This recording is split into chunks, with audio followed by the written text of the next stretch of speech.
because nature is pretty much kind of like you go outside and none of this chaos is happening. What keeps you happy and not getting depressed with everything that's going on? I mean, as a mum, I must say, I'm generally a very positive person, but sometimes when I look at these things being thrown at my children, it can get pretty horrifying. But what keeps you sort of really positive and thinking it's going to be okay? I would say spending time in nature would Mm. be the biggest one for me, because nature is pretty much kind of like you go outside and none of this chaos is happening.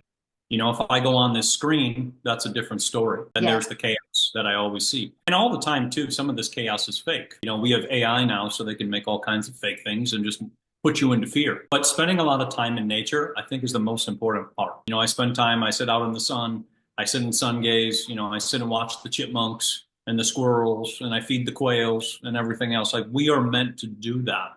And I think that's the most important thing. We don't want to lose ourselves, like you said, to this information, which is constantly, bombarded to us all the time. They're trying to bombard you all the time to make you go crazy. And that's why I say people need to disconnect and go spend time in nature. Because once you spend time in nature, you can come back and go, oh, wow, they were just trying to pull my leg, with that nonsense or whatever it was. And I can keep moving forward as a whole.